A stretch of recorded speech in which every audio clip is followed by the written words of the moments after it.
হুম। তাহলে আমরা শুরু করতে পারি, যেহেতু আমাদের নামাজ আছে, আমরা বেশি ডিলে না করি। ঠিক আছে আরিফ ভাই? জি ভাইয়া, ঠিক আছে ভাইয়া। ওকে।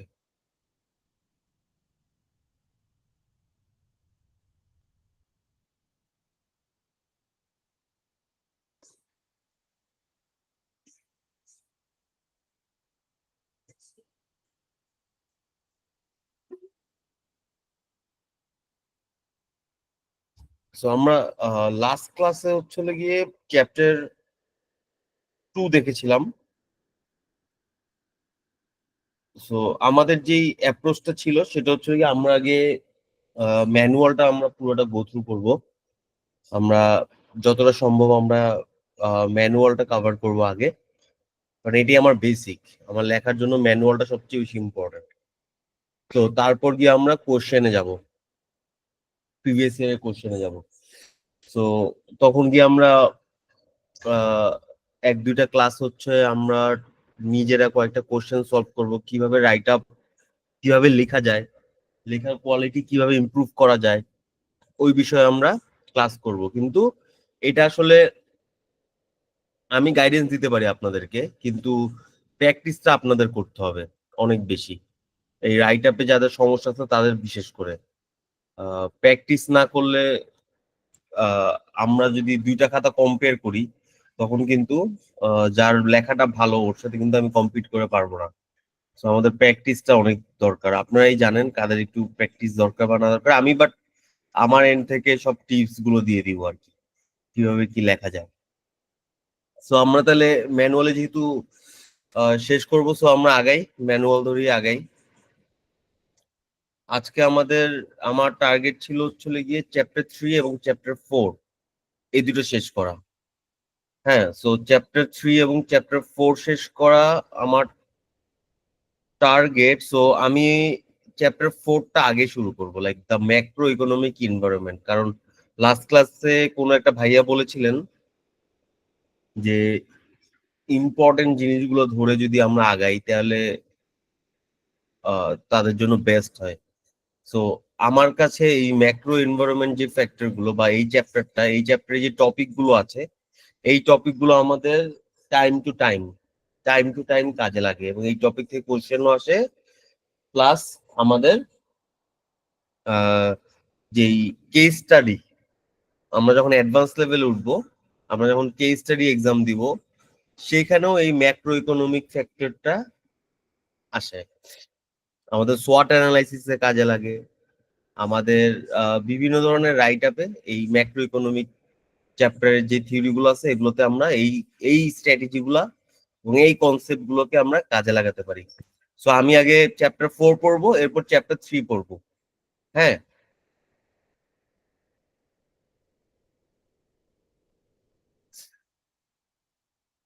So macro economic factor, macro economy আর মাইক্রো ইকোনমি, এই দুটোর মধ্যে পার্থক্য কি বলেন কেউ একজন?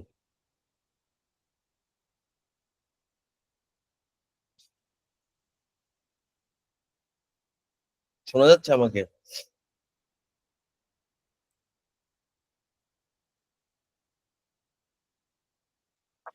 জি ভাইয়া, শোনা যাচ্ছে। ভাইয়া, আমরা যেটা জানি, মানে ম্যাক্রোটা মানে সমষ্টিগত, আর মাইক্রো মানে ক্ষুদ্র বা একক অর্থনীতি নিয়ে চিন্তা করে আর কি, যেটা মানে একদম সহজ সরল ভাষায়। ভুল হয়ে থাকতে পারলে একটু তার কাইন্ডলি কারেকশন করবেন ভাইয়া।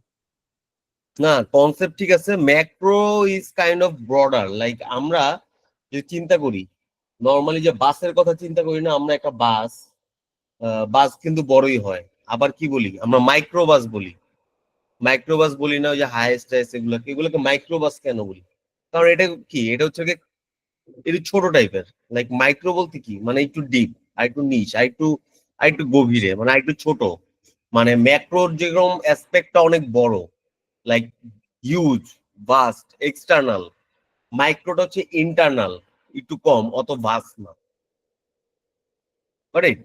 সো যেমন মাইক্রো ইকোনমিকে কি বলি আমরা, মাইক্রো ইকোনমিতে আমরা আমরা পড়ালেখা করি হচ্ছে গিয়ে আমাদের মনে করেন ডিমান্ড বাড়লে, ডিমান্ড যদি আমার বাড়ে এবং সাপ্লাই যদি আমার ডিমান্ড এন্ড সাপ্লাই যদি একটা ইকুইলিব্রিয়াম পয়েন্ট হয়, ওখানে গিয়ে প্রাইস নির্ধারণ হয়, বা ডিমান্ড বাড়লে প্রাইস বাড়ে, ডিমান্ড কমলে প্রাইস কমে। তো এরকম এগুলো কি মানুষের আহ, বিভিন্ন বিহেভিয়ার আমরা হচ্ছে গিয়ে পরীক্ষা করে বা অনেক দিন ধরে অবজার্ভ করে এই ধরনের থিওরি বানানো হয়েছে। এগুলো মাইক্রো, লাইক বিহেভিয়ার বেস বা একটা প্রোডাক্ট বেস। সো একটু লাইক ফোকাসড এরিয়াতে আছে, তাই ওটা মাইক্রো। আর ম্যাক্রো কোনটা? ম্যাক্রো চলে গিয়ে ব্রডার, লাইক আমি ওটাতে একটা প্রোডাক্ট নিয়ে বললাম, আর আমি যখন একটা দেশে, লাইক দেশে যখন একটা আমি একটা ব্যবসা করবো, আমি যদি দেশ নিয়ে চিন্তা করবো ওভারঅল, লাইক পলিটিক্যাল আমার এখানে অনেক ইনফ্লুয়েন্স আছে, দেশের টেকনোলজিক্যাল ইনফ্লুয়েন্স আছে, এরপর দেশের হচ্ছে সোশ্যাল ইনফ্লুয়েন্স আছে। এখন আপনি বাংলাদেশে মনে করেন আপনি পিগের মাংস নিয়ে আসলেন, ঠিক আছে, পিগ নিয়ে আসলেন বা শুকরের মাংস বিক্রি করতেছেন, আপনার তো এটা ফার্স্ট অফ অল কোনো সময় এটা মার্কেটে খাবে না, কারণ বাংলাদেশে ওই সোশিও ইকোনমিটা বা ওই এটার সোশ্যাল অ্যাকসেপ্টেন্সটা নাই। তো এগুলো কিন্তু ম্যাক্রো ব্রডার, যেটার উপরে আপনার বিশেষ করে আপনার কোনো কন্ট্রোলই নেই, সোজা কথায়, ঠিক আছে, আপনার হাতে কোনো কন্ট্রোল নেই, ওটা হচ্ছে ম্যাক্রো ইকোনমি।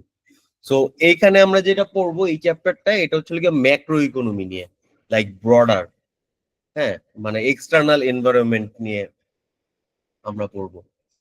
সো এইখানে ফার্স্টে এই যে আমাদের যে এই যে একটা চার্ট, এই চার্টটা কিন্তু খুবই ইম্পর্টেন্ট আমার মতে। এটা আপনাদের পরীক্ষায় ডিরেক্ট প্রশ্ন আর আসবে না, আপনাদের বিভিন্ন জায়গায় লিখতে হেল্প করবে এই যে এই থিওরিটা। সো আমরা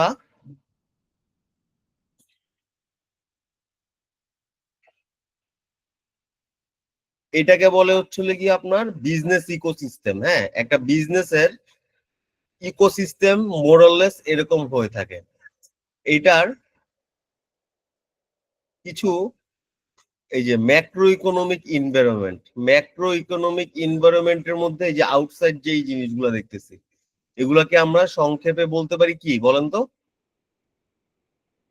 প্যাস্টেল, প্যাস্টেল, PSTEL।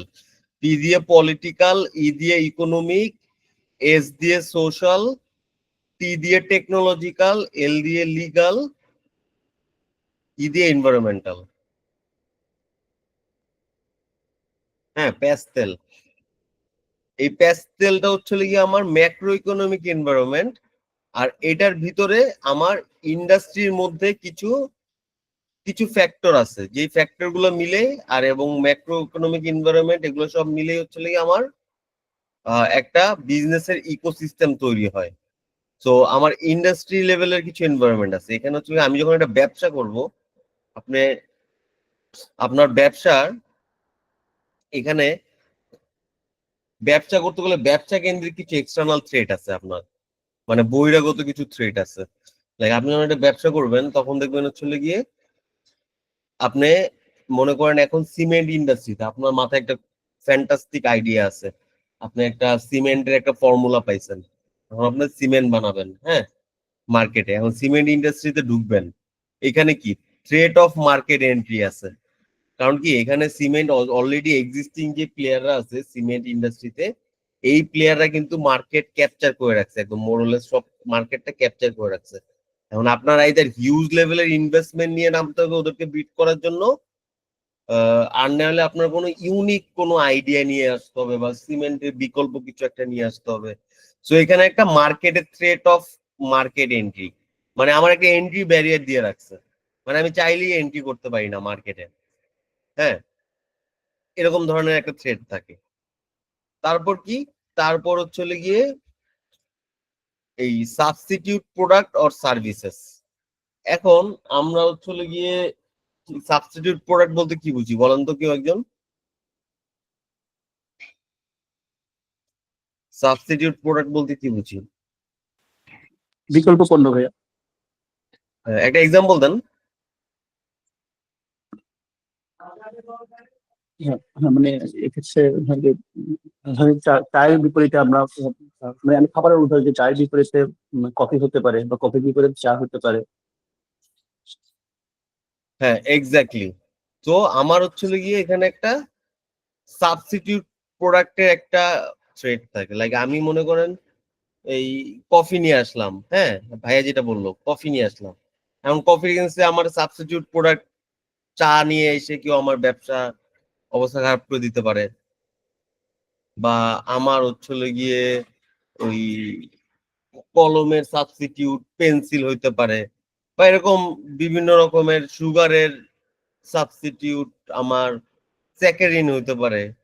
তো এরকম বিভিন্ন ধরনের আমাদের সাবস্টিটিউট প্রোডাক্টের একটা এখানে থ্রেড আছে।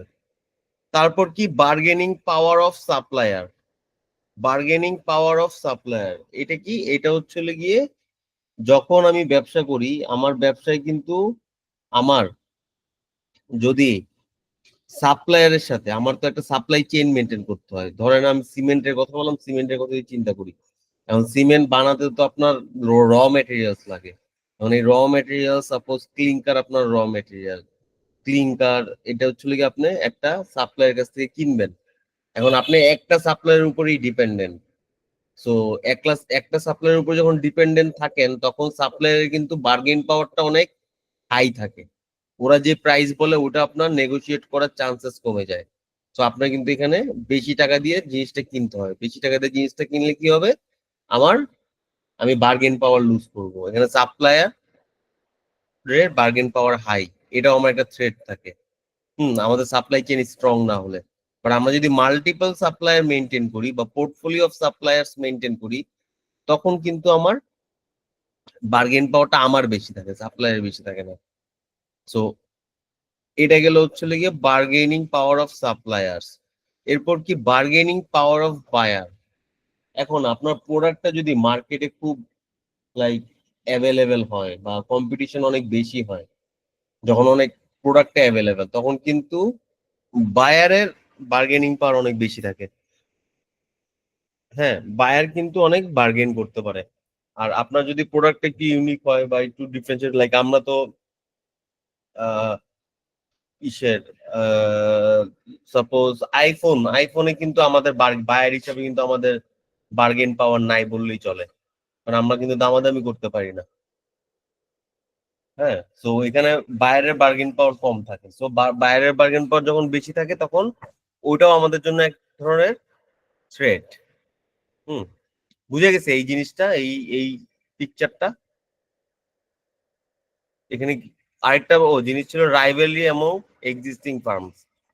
তো এখন হচ্ছে গিয়ে আমি যেই ইন্ডাস্ট্রিতে নামছি, ওই ইন্ডাস্ট্রিতে একটা তো থ্রেট অফ মার্কেট এন্ট্রি আছেই। মানে আমি তো মার্কেটে এন্ট্রির সময় একটা থ্রেট আছেই। এরপর কি, এরপর নামার পর আমার আমার যে কম্পিটিশন গুলো আছে, আমার যদি অন্যান্য ফার্ম গুলো আছে, এদের মধ্যে একটা অলওয়েজ একটা চলমান রাইভালরি, একটা শত্রু ভাবাপন্ন একটা মনোভাব চলতে থাকে। লাইক ও আমাকে বিট দেওয়ার চেষ্টা করে, আমি ওকে বিট দেওয়ার চেষ্টা করি। In terms of price, quality, যাই হোক, আমরা একজন আরেকজনকে বিট দেওয়ার চেষ্টা করি। সো আমাদের মধ্যে একটা সবসময় একটা রাইভেলি চলতে থাকে। সেটা হচ্ছে রাইভেলি অ্যামং এক্সিস্টিং ফার্মস। তো এই জিনিসটা নিয়ে আর কোনো কোশ্চেন আছে? আগাবো? এই জিনিসগুলো কিন্তু জি ভাইয়া এই জিনিসগুলো কিন্তু মাথায় রাখতে হবে, কারণ আমরা অনেক সময় অনেক কিছু লেখার সময় আমরা এগুলা নিয়ে আসতে হবে আমাদের। লাইক আমাদের একটা সিনারিও আসলো পরীক্ষায়, মনে করেন এক ও একটা XYZ কোম্পানি এই ব্যবসায় নামলো। ও ব্যবসায় নামার পরে ও হচ্ছে গিয়ে দেখলো হচ্ছে গিয়ে ওর যে যেই সাপ্লায়ারের কস্টিং বেশি হয়ে যেতেছে বা সাপ্লাইটা আনসার্টেইন, বার্গেনিং হচ্ছে না, এরকম এরকম টাইপের একটা সিনারিও আসলো। তখন কিন্তু আপনার লিখতে হবে হচ্ছে গিয়ে XYZ এর ম্যাক্রো ইকোনমিক এনভায়রনমেন্টে ওর কিন্তু bargaining power of suppliers is very high. এটার কারণে ও এখানে কি হয়েছে আপনার কিন্তু কানেক্ট করতে হবে। লেখার সময় কিন্তু আপনার সিনারিও যখন থাকবে, মাথায় চিন্তা করতে হবে। আপনি কিন্তু নর্মালি লিখে গেলে হবে না, তখন আপনার এই যে বার্গেনিং পাওয়ার অফ সাপ্লায়ার, এই জিনিসটা কানেক্ট করতে হবে, কানেক্ট করে বলতে হবে যে এইটার কারণে, এই মডেলের এইটার কারণে আমার XYZ এর অবস্থা খারাপ বা ব্যবসাটা হইতেছে না। তো এটার জন্য ওর কি করতে হবে? এটার জন্য ওর হচ্ছে একটু সাজেশন দিয়ে দিবেন যে ওর মাল্টিপল পোর্টফোলিও মেনটেন করতে হবে, ওর সাপ্লাই চেইন স্ট্রং করতে হবে, ওর বিভিন্ন এবিসি মেথড ইউজ করতে হবে, inventory method, inventory valuation method, ঠিক আছে, বিভিন্ন ধরনের সাজেশন আছে, এগুলো দিয়ে দিতে হবে। সো এগুলো যদি সব আপনার মাথায় থাকে তখন কিন্তু আপনার কানেক্ট করতে হবে, মুখস্থ করার কিছু নাই, জাস্ট জিনিসটা বুঝতে হবে এবং পরীক্ষা হলে যখন আমরা কেস পড়বো কেসের সাথে কানেক্ট করতে হবে, কানেক্ট করে লিখতে হবে, তাহলে আপনার মার্ক অনেক বেশি পাবেন। আমাদের ঝামেলাটা হচ্ছে কি আমরা কানেক্ট করি না। তো এই জিনিসটা, এই যে স্ট্র্যাটেজিক অ্যানালাইসিস চয়েস, এটা তো গত লাস্ট ক্লাসে আমরা পড়েছি, এটাতে আমরা আবার না যাই, এটা হচ্ছে কি আমার এই যে এক্সটার্নাল অ্যানালাইসিস তো এখানেও জড়িত।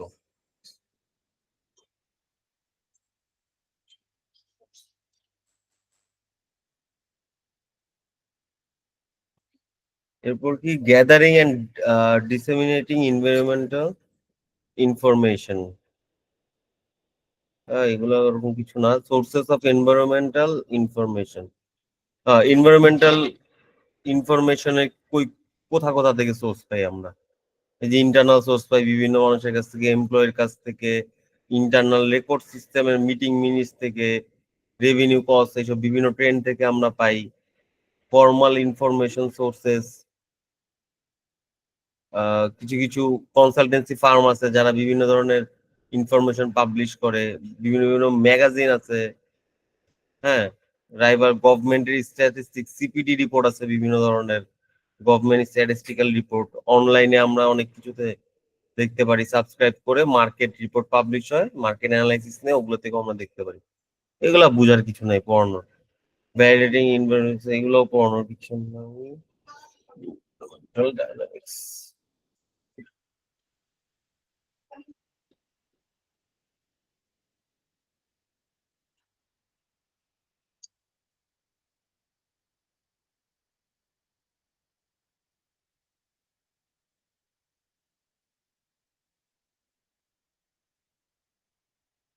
এই যে এরপরে আমার ইম্পর্টেন্ট টপিক হচ্ছে পেস্টেল অ্যানালাইসিস, হ্যাঁ, এই চ্যাপ্টারে। কিন্তু এখানে এনভায়রনমেন্টাল ডাইনামিক্স নিয়ে কি বলছে? এনভায়রনমেন্টাল ডাইনামিক্স নিয়ে বলছে হচ্ছে গিয়ে,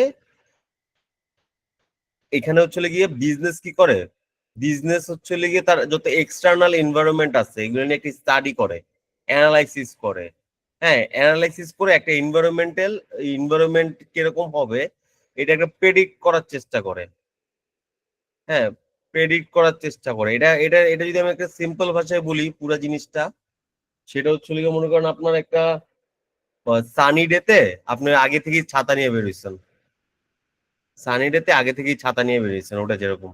তো ওরা হচ্ছে গিয়ে স্টাডি করে, ওরকম করে আগে থেকে একটা প্রিকশন নেয়।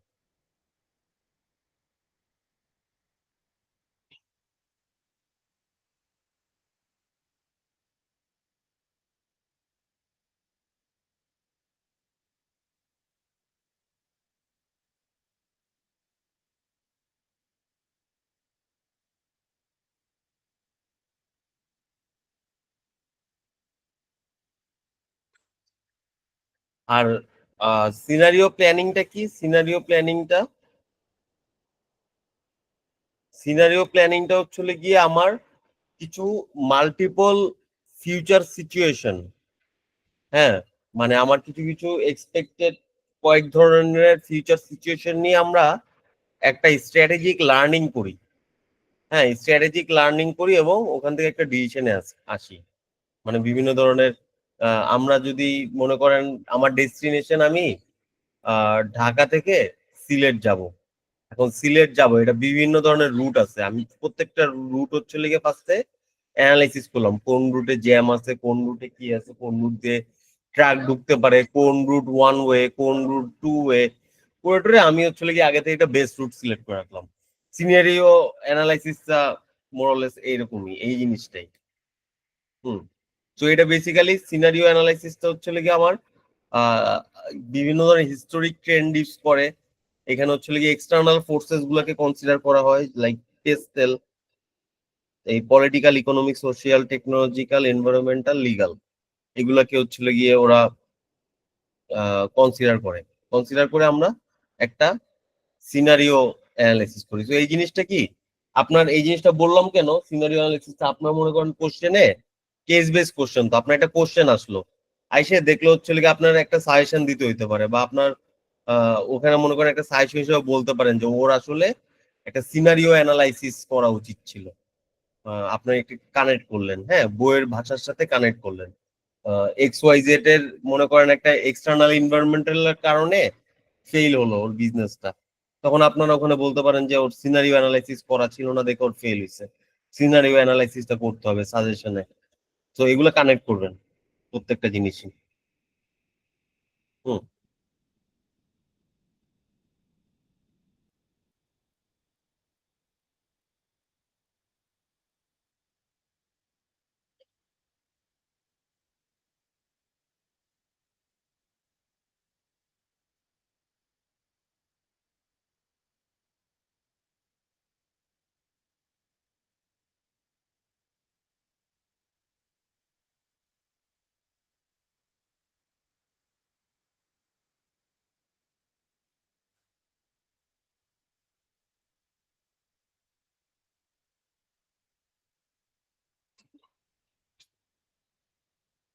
আর তারপর আমরা চলে যাই পেস্টেল অ্যানালাইসিস। হ্যাঁ, পেস্টেল অ্যানালাইসিস হচ্ছে গিয়ে আমরা যদি এটার এখানে ডিটেইলে পলিটিক্যাল ফ্যাক্টরে কি কি আছে এগুলো সবই এখানে লেখা আছে, এখানে কমপ্লেক্স কিছু নাই। আমি জাস্ট এটা বলে যাই পেস্টেল অ্যানালাইসিস কি আপনি মনে করেন আহ, আপনি চিন্তা করেন হচ্ছে গিয়ে আপনি একটা হচ্ছে গিয়ে উবারের উবারের তো ইদানিং দুবাইতে তো উবারের হচ্ছে গিয়ে একটা হেলিকপ্টার বেরিয়েছে, উবারের হেলিকপ্টার, যে আপনি হেলিকপ্টার দিয়ে এই জায়গা থেকে আরেক জায়গা থেকে যাইতে পারবেন। কারণ আপনি মনে করেন বাংলাদেশে উবার হেলিকপ্টার নিয়ে আসলেন, হ্যাঁ, এখন আপনার কি কি অ্যানালাইসিস করতে পারে বলেন। আপনার হচ্ছে গিয়ে ফার্স্টে কি দেখতে হবে, এখানে পলিটিক্যাল কি কি ব্যারিয়ার আসতে পারে, পলিটিক্যাল কি এখানে ফার্স্টে পলিটিক্যাল ব্যারিয়ার আসতে পারে। মনে করেন আহ বিমান বাংলাদেশ মনে করেন ফার্স্টে বলবে কি, আইসা মনে করেন বলতে পারে না এটা কি উঠতেছে আকাশে, এটা তো এলাও করতে দেওয়া যাবে না। বা অ্যাভিয়াটা বাংলাদেশের আহ, আহ, যেই এয়ার রিলেটেড ইয়ে আছে, সংস্থাগুলো আছে, এরা সবাই ভেটো দিবে যে না, এদের লাইসেন্সিং করতে দেওয়া যাবে না বাংলাদেশে। অনেক বেশি লাইক তার ঝুলে, এগুলো যদি উড়ে তাহলে তারের সাথে বাড়ি লাগতে পারে, সংঘর্ষ হতে পারে। তো বিভিন্ন ধরনের পলিটিক্যাল এখানে জিনিসপত্র চলে আসতে পারে। তারপর কি এরকম এই যে লিগাল লিগাল একটা ব্যারিয়ার আসতে পারে। লাইক আপনার হচ্ছে গিয়ে ল দ্বারা হচ্ছে গিয়ে বলবে এটা তো কোনো লিগাল রাইটস নাই। লাইক আমি যদি বলি বিআরটিআই, বিআরটিআই তো আমার গাড়িতে লাইসেন্স দেয়, এখন প্রত্যেকটা হেলিকপ্টারের জন্য কি আবার লাইসেন্স লাগবে, এখন লিগাল ইস্যু চলে আসতে পারে যে লাইসেন্স ছাড়া হচ্ছে গিয়ে আমার একটা উড়বে কেমনে, কেস করে দিতে পারে, কেস দিবে কেমনে, ওর তো লাইসেন্সই নাই, ওর কেস দিবে কেমনে, ওর নাম্বার প্লেট কেমন হবে। তো লিগাল এরকম অনেক ধরনের ইস্যু হতে পারে। এরপর এনভায়রনমেন্টাল ফ্যাক্টর আসতে পারে, এখন এখানে বলতে পারে যে তুমি যে এই উড়ো তোমার এই জ্বালানির কারণে এই এয়ার পলিউশন হচ্ছে। এখন এনভায়রনমেন্টালিস্ট যারা আছে তারা আবার এখানে এসে কেস করতে পারে, যদিও বাংলাদেশে এনভায়রনমেন্টালিস্টরা অত অ্যাক্টিভ না। দেশের বাইরে বা বিদেশে আমরা দেখি হচ্ছে যে কোনো কিছুর জন্য একটা এনভায়রনমেন্টাল ফ্যাক্টরটা খুবই ভাইটাল। মানে প্লেন যে উড়ে আকাশে ওটার জন্য কিন্তু একটা এনভায়রনমেন্টাল ট্যাক্স দিতে হয় ওদেরকে, যে আমি এনভায়রনমেন্ট ক্ষতি করতেছি দেখে আমি একটা ট্যাক্স গভর্নমেন্টকে দিচ্ছি, যে ট্যাক্সের টাকা দিয়ে গভর্নমেন্ট আবার মনে করেন গাছ লাগায় আবার জিনিসটাকে আবার রিকভার করার চেষ্টা করে। হ্যাঁ, তো এরকম এনভায়রনমেন্টাল ফ্যাক্টরও আসতে পারে। তারপর কি তারপর হচ্ছে টেকনোলজিক্যাল ফ্যাক্টর যদি আমরা বলি, এই ব্যবসাটা টেকনোলজিক্যাল ফ্যাক্টর কি হতে পারে, টেকনোলজিক্যাল ফ্যাক্টর হচ্ছে আমার কাছে আদৌ টেকনোলজি আছে কিনা, আমি এই ছোট সাইজের মিক্স সাইজের একটা ভেহিকেল আমি আকাশে উড়াতে পারবো, আমার এই টেকনোলজিটা আছে কিনা। এখানে টেকনোলজিক্যাল ব্যারিয়ারটাও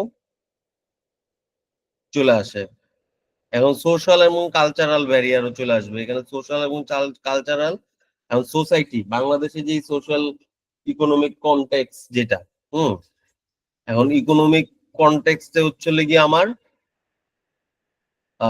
সোসাইটি এই জিনিসটাকে কতটুকু মেনে নিবে। হ্যাঁ, এই জিনিসটা হচ্ছে গিয়ে সোশ্যাল অথবা কালচারাল, বা কালচারালি আমরা অ্যাডপ্ট করতে পারছি কিনা। যেমন দুবাইতে যত ইজিলি জিনিসটা অ্যাডপ্ট করছে, বাংলাদেশে কিন্তু অ্যাডপ্ট করাটা একটু ডিফিকাল্ট, কারণ বাংলাদেশে এখন পর্যন্ত আপনার অনলাইন মার্কেটটাই অতটা ফেমাস মার্কেট ক্যাপচার করতে পারে নাই। পৃথিবী ওয়ার্ল্ডের সব দেশ কিন্তু এখন অনলাইন বেসড হয়ে গেছে, সবাই কিন্তু অনলাইনে সবকিছু কিনে। বাংলাদেশ এখনো এই ট্রাস্টটা করতে পারে না। সো এটা একটা কালচারালি ব্যারিয়ার।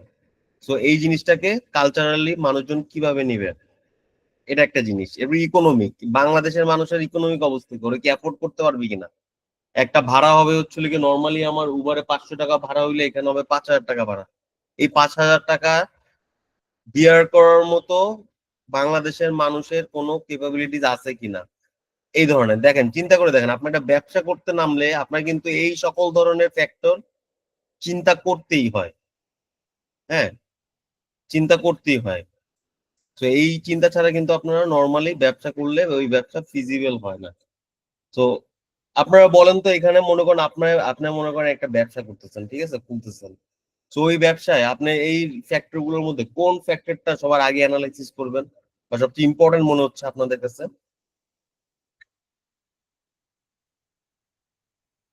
এই এই ফ্যাক্টর গুলোর মধ্যে কোনটা সবচেয়ে ইম্পর্টেন্ট মনে হয় আপনাদের কাছে, বা কোনটা আপনারা যদি একটা ব্যবসা করেন কোন ফ্যাক্টরটা সবার আগে অ্যানালাইসিস করবেন?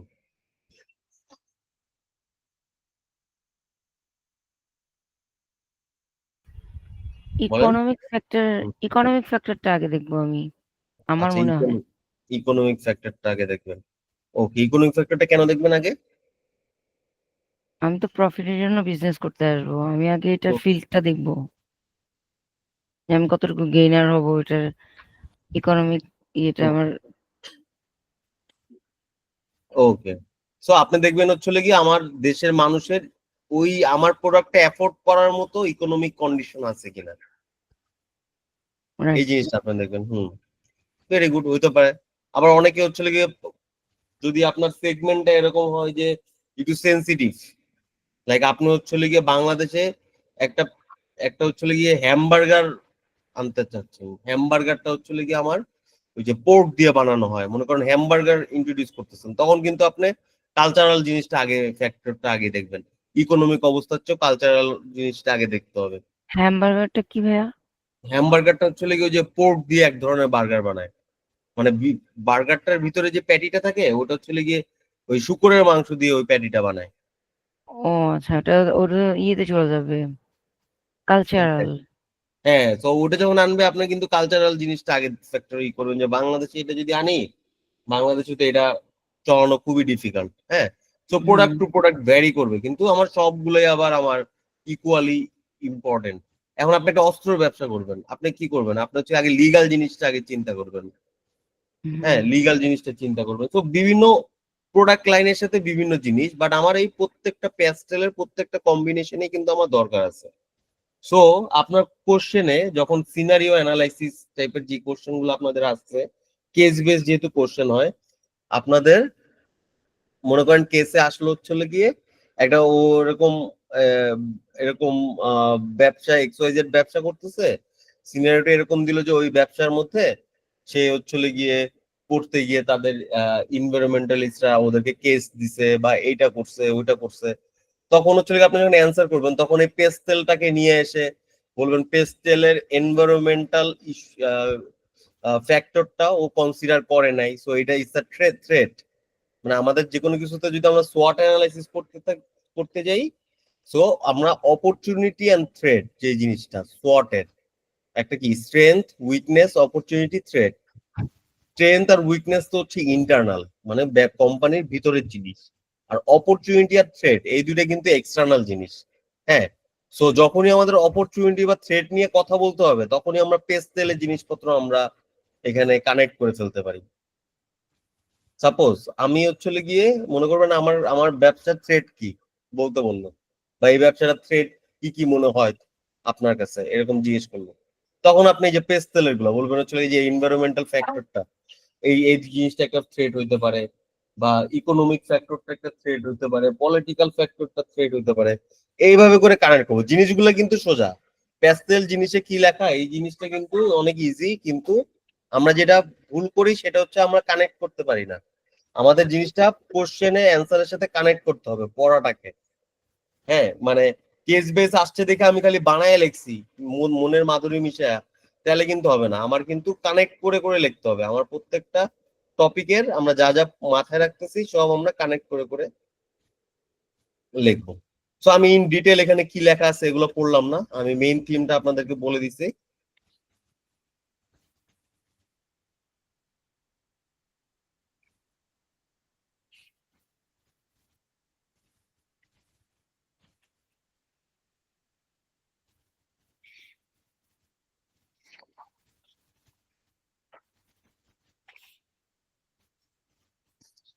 আচ্ছা, এরপরের টপিকটা আমাদের হচ্ছে কি ইন্টারন্যাশনাল বিজনেস। এখন যেহেতু গ্লোবালাইজেশনের যুগ, আমাদের কিন্তু ভাস্ট আকারের আমাদের মার্কেট কিন্তু আর নিজেদের মধ্যে নাই। আমরা কিন্তু পুরো গ্লোবালি বিজনেসটা করি। লাইক আমাদের দেশের প্রাণ একটা অনেক বড় উদাহরণ, ওয়ালটন একটা উদাহরণ। এটা কিন্তু দেশের বাইরেও কোম্পানি টোম্পানি খুলে এক্সপ্যান্ড করতেছে।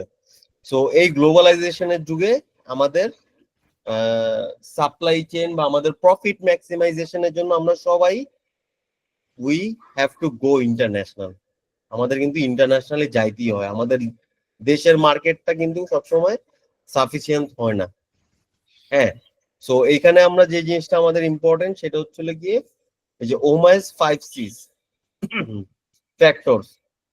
এখন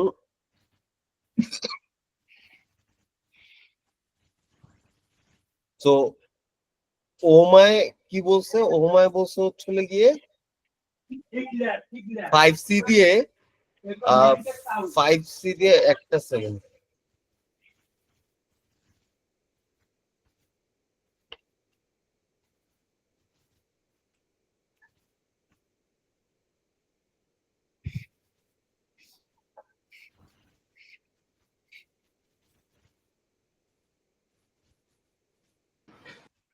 আচ্ছা, ওই ওময় হচ্ছে গিয়ে সে যেটা বললো সেটা হচ্ছে গিয়ে এই 5টা রিজনে, এই 5টা সি এর রিজনে একটা company can dream of going outside the border.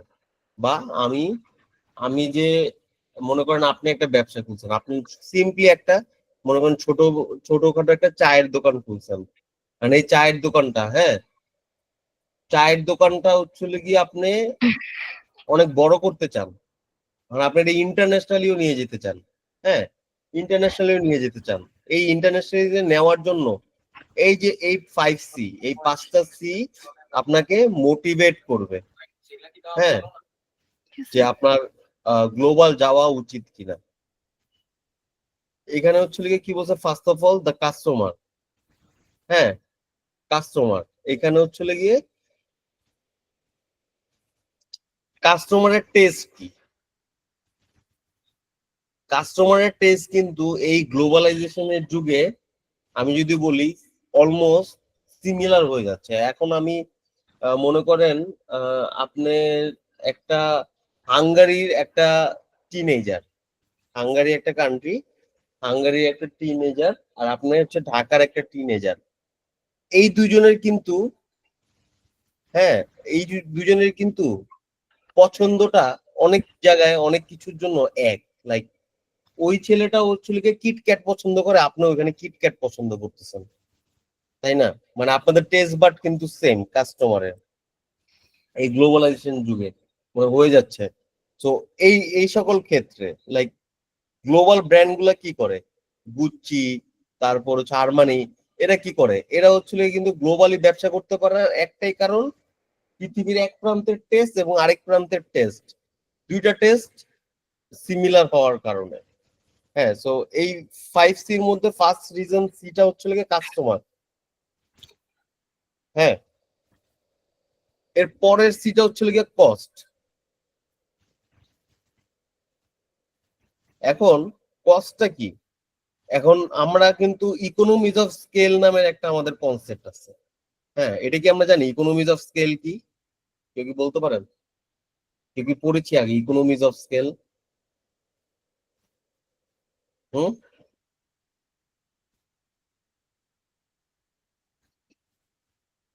উম না ভাই একটু বলেন ব্যাপারটা। ইকোনমিজ অফ স্কেলটা হচ্ছে হলো গিয়ে আমি যখন স্কেলিং করি, স্কেলিং বলতে হচ্ছে আমি হিউজ লেভেলে যখন প্রোডাকশন করি তখন কিন্তু আমার খরচ কম লাগে। এটা কি মানেন? হ্যাঁ।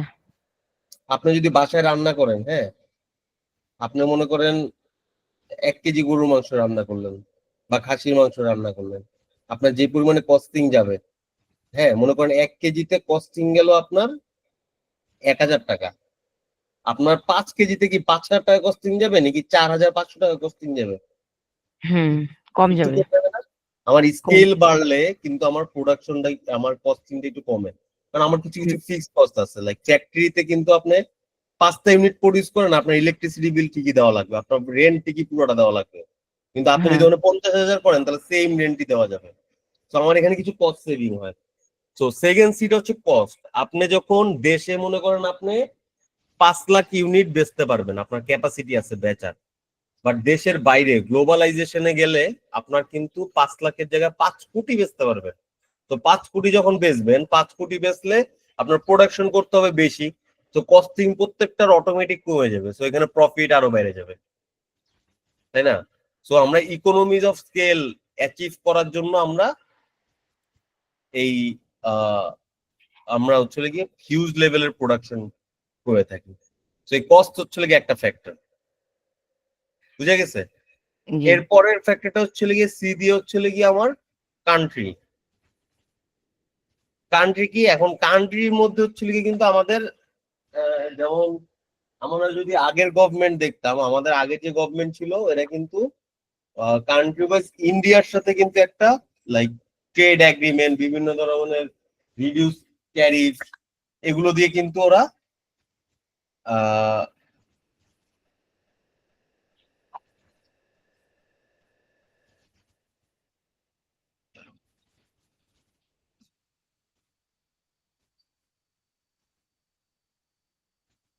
হ্যাঁ, সরি। তো হচ্ছে আমরা যেটা বলতেছিলাম, আমাদের আগের যে গভর্নমেন্ট ছিল সেটা কিন্তু হচ্ছে গিয়ে লাইক কান্ট্রি হচ্ছে গিয়ে কান্ট্রি স্পেসিফিক আমাদের ওই কিছু বেনিফিট পেতাম। আমাদের হচ্ছে গিয়ে এখন যদি আমরা ওয়ার্ল্ড গ্লোবাল কন্টেক্সট চিন্তা করি, ইউরোপে কি আছে? European union. ইউরোপিয়ান ইউনিয়নের মাধ্যমে কি ওদের মধ্যে কিন্তু একটা ট্রেড ব্যারিয়ার যে থাকে, এই ট্রেড ব্যারিয়ার গুলো কিন্তু আমাদের নাই হয়ে যাচ্ছে। হ্যাঁ, ট্রেড ব্যারিয়ার গুলো কিন্তু আমাদের এখন নাই হয়ে যাচ্ছে। আমরা কিন্তু কান্ট্রি টু কান্ট্রি অনেক ইজিলি ট্রেড করতে পারতেছি।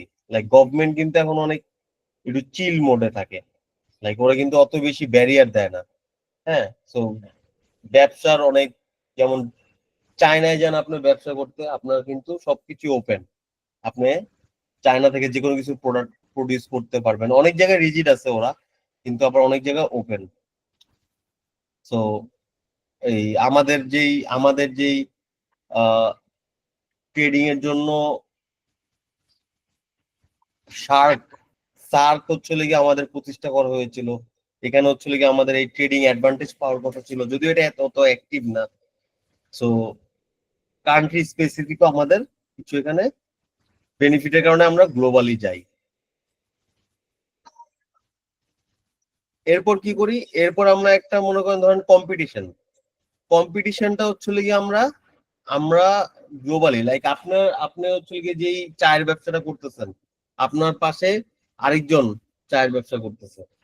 তো সে দেখতেছেন হচ্ছে গিয়ে গ্লোবালি চলে গেছে অলরেডি। হ্যাঁ, আপনার কম্পিটিশন গ্লোবালে চলে গেছে, আপনি এখন কি বসে থাকবেন? আপনি বসে থাকবেন না, আপনিও গ্লোবালি মুভ করবেন। এই কারণে অনেকে মুভ করে গ্লোবালি। হ্যাঁ, এরপর কি, এরপর হচ্ছে কারেন্সি ভলাটিলিটি। যেমন বাংলাদেশের কারেন্সি ভলাটাইল।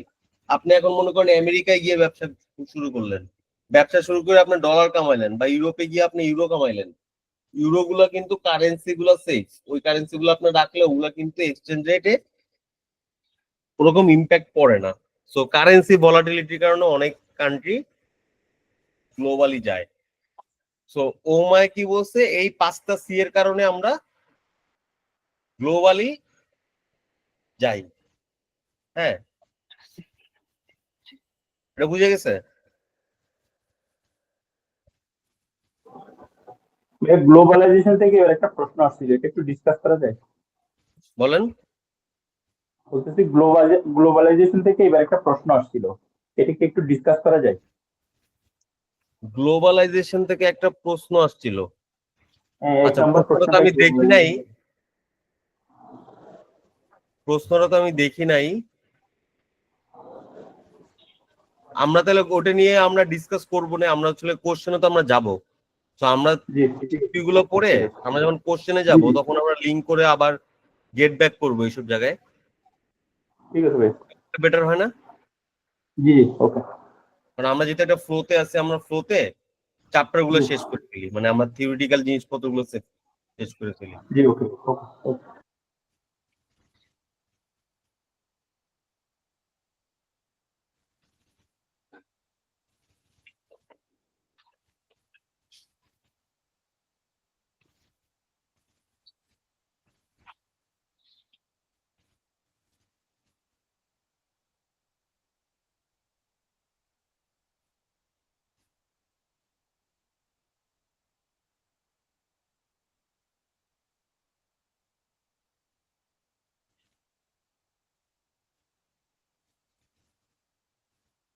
আচ্ছা, এরপর হচ্ছে কি আমার পোর্টাস ডায়মন্ড ফ্যাক্টর।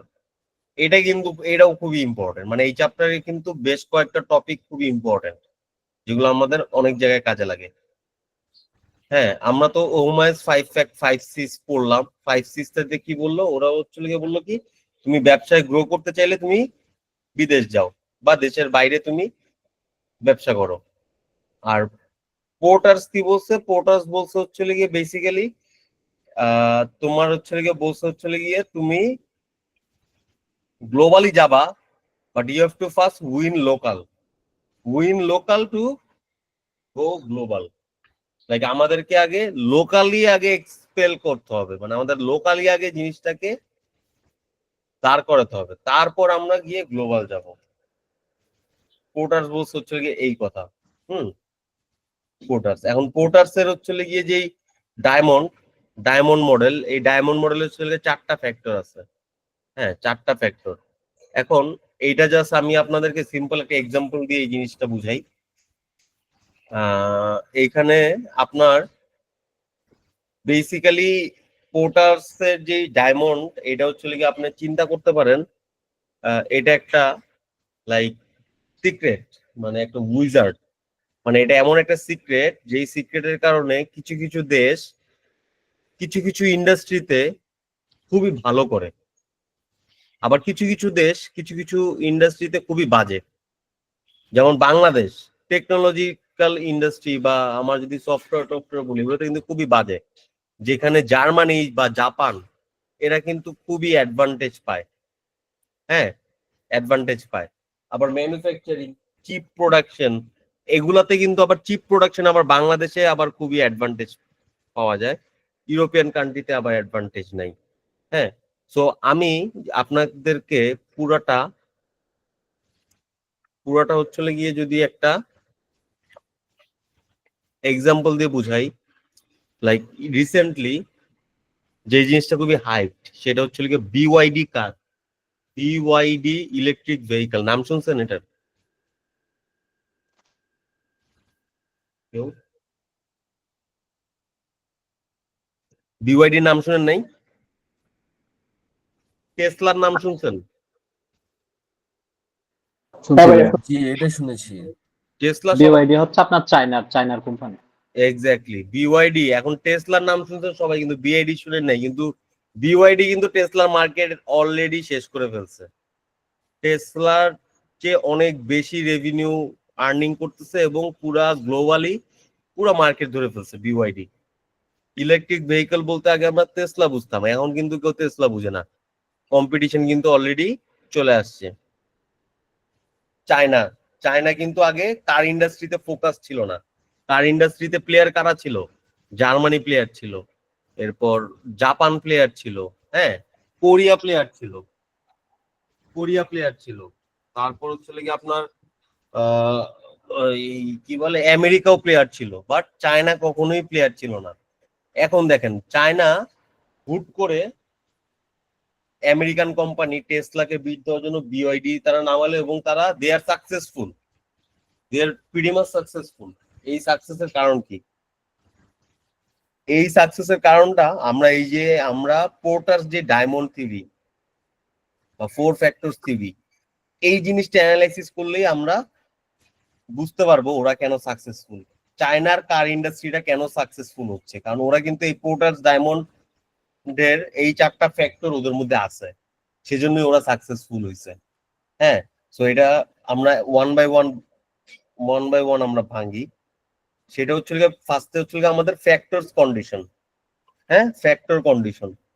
ফ্যাক্টর কন্ডিশনের মধ্যে কি আছে, এখানে চায়না ওরা রিসার্চ করে দেখলো ওদের হচ্ছে কিছু কিছু ফ্যাক্টর আছে যেগুলো ওয়ার্ল্ডের অন্যান্য দেশে ওরকম নাই, বা অন্যান্য দেশে থাকলেও ওদের কাছেও আছে আর কি, ওদের কাছে নাই এমন না।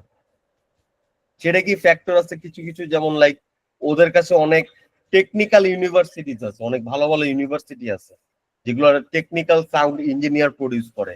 ওদের কাছে ম্যান পাওয়ার আছে, দক্ষ শ্রমিক আছে। হ্যাঁ, সো এই একটা ফ্যাক্টর ওদের আছে।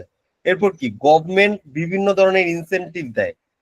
তো ওরা হচ্ছে গভর্নমেন্ট থেকে ডিক্লেয়ার করছে আমাদের দেশে ইলেকট্রিক ভেহিকল যদি তোমরা করো বা ফুয়েল এফিশিয়েন্ট ভেহিকল করো তাহলে তোমরা ইনসেনটিভ পাবা বা গভর্নমেন্ট গ্র্যান্ট দিবে। সো এরকম এটা হচ্ছে একটা হিউজ বেনিফিট, বা ট্যাক্স বেনিফিট দিচ্ছে গভর্নমেন্ট, এটাও একটা হিউজ বেনিফিট। সো এই ফ্যাক্টর কিন্তু মিলে যাচ্ছে চায়নার কাছে। ওর কাছে হচ্ছে গিয়ে ম্যান পাওয়ার আছে, ওর কাছে হচ্ছে গভর্নমেন্টের ইনসেনটিভ আছে, তারপর ওর কাছে চিপ লেবারও আছে। এই চায়নার লেবার কিন্তু এখনো ওরকম কম্পারেটিভলি চিপ ইউএস এর লেবারের চেয়ে। ইউএস এর টেসলাতে যে ফ্যাক্টরিতে যে ইঞ্জিনিয়ার কাজ করে ওর যে বেতন, চায়নার ইঞ্জিনিয়ার কি এক বেতন? কোনো সময় এক বেতন না। তো এখানে লেবারও বেশি। তো চায়না দেখলো কি, আমার ফ্যাক্টর কন্ডিশনটা আমি অ্যানালাইসিস করে দেখলাম আমার টেসলার যে ফ্যাক্টর আছে ওই ফ্যাক্টরের চেয়ে আমার ফ্যাক্টর বেটার, আমি এখানে আমার একটা জিনিসে আমি আগায় আছি। ঠিক আছে, ফ্যাক্টর কন্ডিশন দেখলো। এরপর কি ডিমান্ড কন্ডিশন দেখে, এরপর আসলো তারা ডিমান্ডে। তারা চায়না এখন দেখতেছে দেশের ডিমান্ড কিরকম। এখানে চায়নায় দেখলো হচ্ছে গিয়ে হিউজ লেভেলের হচ্ছে গিয়ে মিডল ক্লাস ফ্যামিলিজ আছে। হ্যাঁ, সো টেসলা যেরকম একটু দামি, মানে অনেক একটু এক্সপেন্সিভ, তো ওরা হচ্ছে গিয়ে ওই আপার ক্লাসদেরকে টার্গেট করে বিক্রি করে। কিন্তু চায়নায় দেখলো আপার ক্লাসের চেয়ে হিউজ লেভেলের মানুষজন মিডল ক্লাস। ডিমান্ড কন্ডিশন কি, ডিমান্ড কন্ডিশন হচ্ছে মিডল ক্লাসে অনেক বেশি ডিমান্ড। হ্যাঁ, আবার মিডল ক্লাসরা কি চায়, মিডল ক্লাসরা চায় হচ্ছে প্রিমিয়াম ব্র্যান্ড চায়, ইলেকট্রিক ভেহিকল চায়, প্রিমিয়াম ব্র্যান্ড চায়, আর তাদের আবার ইনকাম অত বেশি না।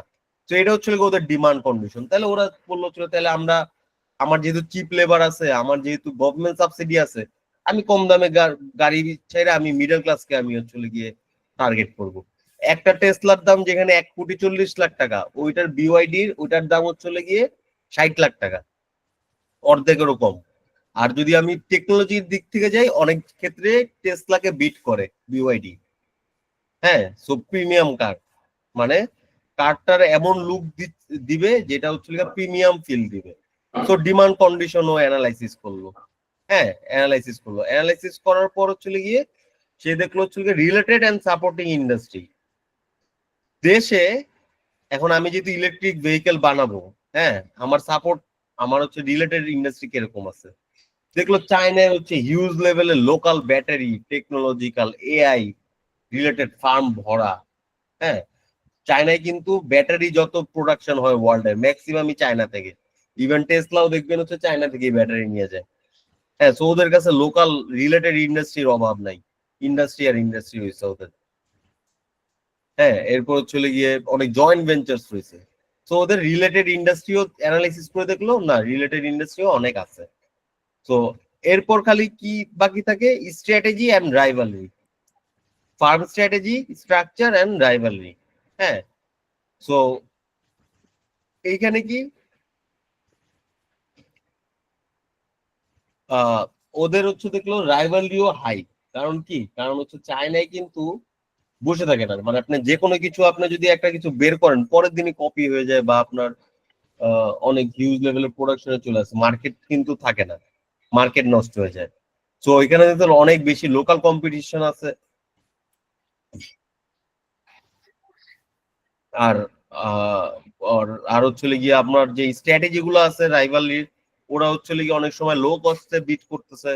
সো এই ধরনের ফ্যাক্টরও তারা কনসিডার করে তারা টোটালি একটা কি বিওয়াইডি কার্ড নিয়ে আসছে। কার্ড নিয়ে আসার পর তারা মার্কেটে যে দেখেন এক্সটার্নাল এই যে এনভায়রনমেন্ট গুলো যে অ্যানালাইসিস করে যে তারা বিওয়াইডি নিয়ে আসলো, আসার সাথে সাথে হচ্ছে গিয়ে তারা লোকাল মার্কেট একদম সাথে সাথে নিয়ে নিছে। রাতারাতি লোকাল মার্কেট চায়নার মার্কেট দখল করে ফেলছে। চায়নার মার্কেট দখল করার পর এখন তাদের চায়নাতে হচ্ছে না, তারা এরপর ওয়ার্ল্ডের বিগেস্ট ফ্যাক্টরি ওরা একটা ফ্যাক্টরি এস্টাবলিশ করছে। বিওয়াইডির ইলেকট্রিক ভেহিকল ফ্যাক্টরি কিন্তু এখন গাড়ির জগতের সবচেয়ে বড় ফ্যাক্টরি। তো ওই ফ্যাক্টরি দিয়ে তারা হিউজ লেভেলের গাড়ি প্রোডাকশন করতেছে এবং দেশ বিদেশ বাংলাদেশও চলে আসছে। বাংলাদেশে এখন বিওয়াইডি দেখা যায় রাস্তাঘাটে। সো সাপ্লাই করা শুরু করছে। সো পোর্টাস বলছে কি win local to go global, মানে আমার আগে লোকালি আমার মার্কেট লিডার হতে হবে, এরপর আমি গ্লোবালি যাব। হ্যাঁ, তো ওরা কিন্তু এই কাজটাই করছে বিওয়াইডিটা। তো এখন বিওয়াইডি আমি যেগুলো বললাম ওই ফ্যাক্টর গুলো এখানে ডিটেইলে লেখা আছে। হ্যাঁ, এগুলো পড়ে নিন, আমি মেইন কনসেপ্টটা আপনাদেরকে বলে দিচ্ছি। এই যে চাইনিজ কার ইন্ডাস্ট্রি,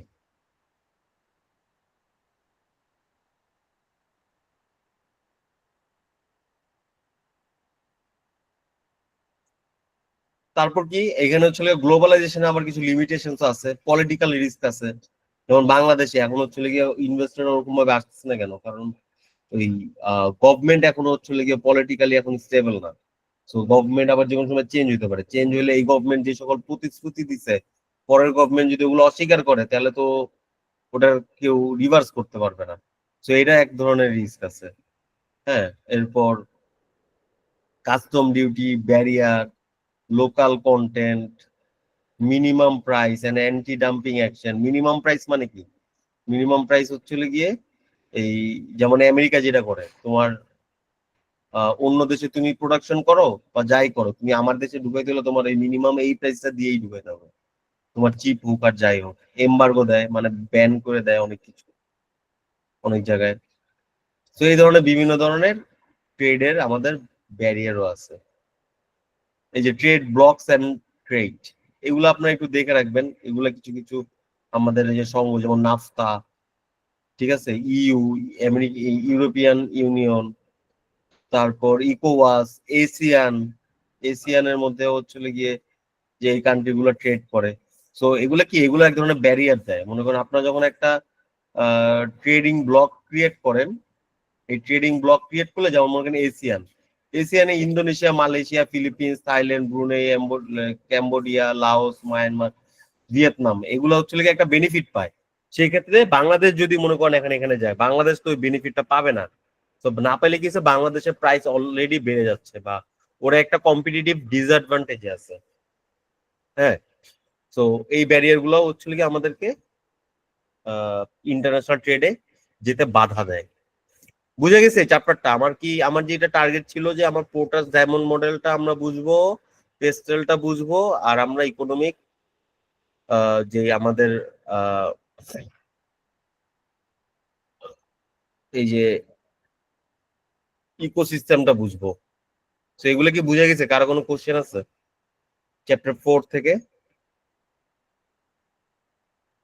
হুম, না ভাইয়া। ওকে। তো 4 থেকে কোশ্চেন না থাকলে আমরা হচ্ছে চ্যাপ্টার 3টা বাদ আছে, 3টা আমরা চলে যাই। 3তে ওরকম কমপ্লেক্স কিছুই নাই, এটা জাস্ট আমরা একটা গো থ্রু করবো, লাইক মিশন স্টেটমেন্ট। হ্যাঁ, এই চ্যাপ্টারের নাম কি? এই চ্যাপ্টারের নাম হচ্ছে মিশনই মনে হয়। The purpose of an organization, একটা অর্গানাইজেশনের পারপাস কি হইতে পারে সেটা। যেমন আমরা লাস্ট ক্লাসে মিশন কি আমরা বলছি, আমরা কিন্তু মিশনটা কি, ভিশন হচ্ছে অনেক ভেগ, অনেক অনেক লং টার্ম। মিশনটাও লং টার্ম বাট অত ভেগ না, আরেকটু কনসাইজ, আরেকটু অ্যাকুরেট। এরপর অবজেক্টিভটা কি? অবজেক্টিভটা হচ্ছে গিয়ে একদম আপনার ক্যালকুলেটিভ, লাইক আপনার হচ্ছে গিয়ে আহ, আপনি বলতে পারবেন যে আমার 20% ইনক্রিজ হবে, বা আপনি সংখ্যায় বলতে পারবেন। এগুলো হচ্ছে গিয়ে মিশন ভিশন স্ট্র্যাটেজির পার্থক্য। মিশনের কিছু এলিমেন্টস আছে এখানে। হ্যাঁ, মিশন কোন কোন, একটা সাকসেসফুল মিশন হইতে হলে কি কি থাকতে হবে সেই মিশনের মধ্যে। মিশনের মধ্যে পারপাস থাকতে হবে, হ্যাঁ, পারপাস মানে কোম্পানির পারপাসটা কি, স্টেক হোল্ডারের প্রফিটেবিলিটি ম্যাক্সিমাইজ করা আমার পারপাস, নাকি আমার হচ্ছে গিয়ে পারপাস হচ্ছে সোসাইটির ইমপ্রুভমেন্ট করা আমার পারপাস, নাকি আমার পোভার্টি সরানো আমার পারপাস। আমার একটা পারপাস থাকতে হবে। এরপর আমার ওই মিশনের মধ্যে কি আমার একটা স্ট্র্যাটেজি থাকতে হবে, হ্যাঁ, স্ট্র্যাটেজিটা কি হইতে হবে, লাইক আমার আমার মনে করেন আমার মিশন হচ্ছে গিয়ে আমি মার্কেট লিডার হব। এখন মার্কেট লিডারটা হব, এটার মধ্যে আমার স্ট্র্যাটেজি কি, আমার কম্পিটিটিভ অ্যাডভান্টেজটা কি, আমি কি আমি কি পজিশনিং করব, যে লাস্ট ক্লাসে পড়েছিলাম পজিশনিং করব, মানুষের ব্রেনে কি আমার জন্য আলাদা একটা পজিশন ক্রিয়েট করব, নাকি আমার হচ্ছে গিয়ে বিভিন্ন কম্পিটিটিভ অ্যাডভান্টেজ, লাইক আমি চিপ কস্টে দিব, আমি লো কস্টে দিব, এরকম করে। যেমন টয়োটা কি করে, টয়োটা হচ্ছে গিয়ে লো প্রাইসে অনেক গাড়ি বিক্রি করে, ওদের হচ্ছে গিয়ে কস্ট অপটিমাইজেশন, লাইক ওরা হচ্ছে গিয়ে কস্ট লিডার হবে, মার্কেটে সবচেয়ে কম দামে সবচেয়ে বেস্ট গাড়ি দিবে। টয়োটার হচ্ছে গিয়ে স্ট্র্যাটেজি এটা। আর আপনার আমি যদি বলি রোলস রয়েসের স্ট্র্যাটেজি কি, ওরা পজিশনিং করবে, ওরা হচ্ছে লো কস্ট হবে, কস্ট অনেক হাই থাকবে কিন্তু ওরা পজিশনিং করবে, হ্যাঁ। সো এরপর কি একটা একটা আইডিয়াল মিশনের মধ্যে হচ্ছে policies and standards of behaviour. So একটা বিহেভিয়ার, একটা পলিসি বা বিহেভিয়ার প্যাটার্ন থাকবে কাজের জন্য। তারপর ভ্যালুস, মানে কোম্পানি কিছু ভ্যালু লাইক আপহোল্ড করে, লাইক আমাদের যে সার্ভিস ইন্ডাস্ট্রি, আমরা যেসব অডিট ফার্মে আছি, অডিট ফার্মে অনেক সময় অনেক ভ্যালু থাকে, যে লাইক আমরা হচ্ছে গিয়ে এথিক্যালি অনেক স্ট্রং হব, বা আমাদের এমপ্লয়িজ এর পার্সোনাল ভ্যালুজ আমরা দাম দিব, বা আবার অনেকের ভ্যালু আবার অন্যরকমও হতে পারে। সো একটা মিশনের মধ্যে এই ধরনের এলিমেন্ট থাকে, এই 4-5টা এলিমেন্ট থাকে। Hmm, rational approach, emergent approach, last ক্লাসে আমরা এটা এক্সপ্লেন করেছি, এটা আবার রিপিট না করি আমরা।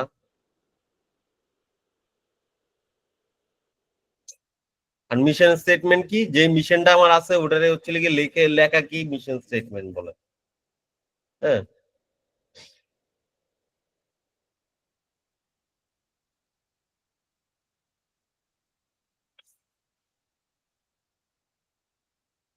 এই যে গোল আর অবজেক্টিভ, হ্যাঁ, দুই ধরনের আমাদের পৃথিবীতে কি, আমরা যত ধরনের অর্গানাইজেশন আছে দুই ধরনের ভাগ করতে পারি, একটা হচ্ছে লিখে প্রফিট সিকিং, আর একটা not for profit.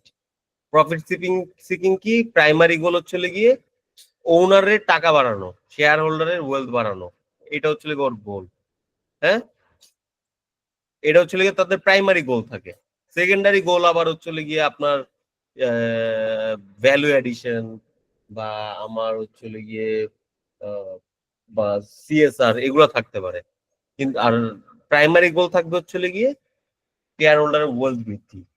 Are not for প্রফিটের জন্য কি, ওদের প্রাইমারি গোল থাকবে নন ফাইন্যান্সিয়াল, সোশ্যাল ওয়েলবিং, ডেভেলপমেন্ট, এগুলো থাকবে হচ্ছে গিয়ে ওদের গোল, ঠিক আছে। এই যে শেয়ার হোল্ডার ভ্যালু ম্যাক্সিমাইজেশন, এই যে কিভাবে, এই যে NPV, net present value, IRR দিয়ে আমরা করতে পারি। আমরা রিটার্ন অন ইনভেস্টমেন্ট কত, এটা দেখে হচ্ছে গিয়া শেয়ার হোল্ডাররা বলে আমার আসলে এই কোম্পানিটা আমি ইনভেস্ট করবো কি করবো না। বোনাস, এই ফ্যাক্টরস গুলা লেখা। Limitations of share holders value assumption,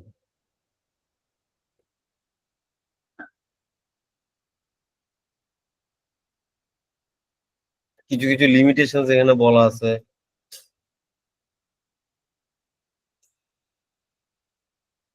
আচ্ছা, মিশন এন্ড অবজেক্টিভের একটা হায়ারার্কি আছে, মিশন এন্ড অবজেক্টিভ। সবার প্রথমে এখানে আমার আছে মিশন লং টার্ম, হ্যাঁ, মিশনের পর হচ্ছে গিয়ে অবজেক্টিভ।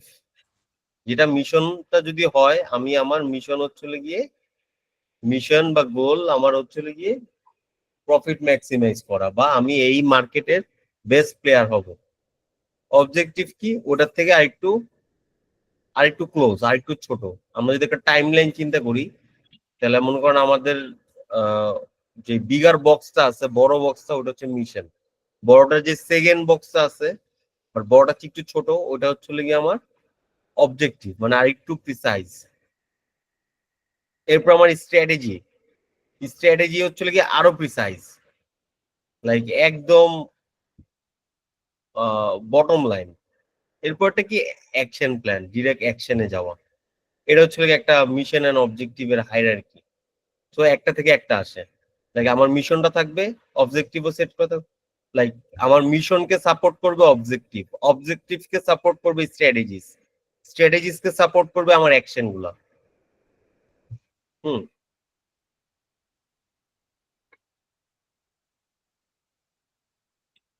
সো এই যে এখানে হচ্ছে গিয়ে কিছু ওপেন অবজেক্টিভ আর ক্লোজ অবজেক্টিভ বলছে। ওপেন অবজেক্টিভ কি? ওপেন অবজেক্টিভ বলছে হচ্ছে গিয়ে আমি কাস্টমার স্যাটিসফ্যাকশন, আমি আমি হচ্ছে গিয়ে জব, আমরা কাস্টমার স্যাটিসফ্যাকশন করবো, এটা হচ্ছে ওপেন। মানে আমার রেজাল্টটা আমার এখানে লেখা নাই। আর ক্লোজ কি? ক্লোজ অবজেক্টিভ হচ্ছে গিয়ে এই যে আমার মিনিমাম রিটার্ন অফ 20%, আমি 20% রিটার্ন আনবো, মানে আমি ক্লোজ করে ফেলছি। লাইক আমার হচ্ছে এটা ওপেন না, লাইক আমার যেই অবজেক্টিভটা ক্লোজ, মানে আমি জানি আমি কতটুকু অ্যাচিভ করবো, সেটা হচ্ছে ক্লোজ। আর যেটা আমি জানি না আমি কতটুকু অ্যাচিভ করবো, ওটা হচ্ছে গিয়ে ওপেন। এটা হচ্ছে ক্লোজ আর ওপেন অবজেক্টিভের মধ্যে পার্থক্য। স্টেক হোল্ডার কি? আমরা সবাই জানি যাদের যাদের অর্গানাইজেশনের সাথে কিছু দেনা পাওনা বা ইন্টারেস্ট আছে কোন রকম, তারা সবাই স্টেক হোল্ডার। হ্যাঁ, ইন্টারনাল স্টেক হোল্ডার কারা কারা? Management, employee. Connected stakeholders কারা? Shareholder, customer, supplier, finance, সবাই স্টেক হোল্ডার। এক্সটার্নাল কারা? Community, government, tax, pressure group, এরা সবাই হচ্ছে গিয়ে এক্সটার্নাল।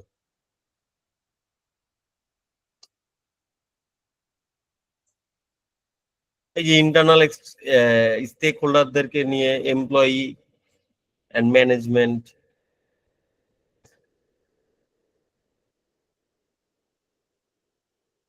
এগুলো পড়লেই বুঝবেন। কানেক্টেড স্টেক হোল্ডার কারা এটা নিয়ে বলছে।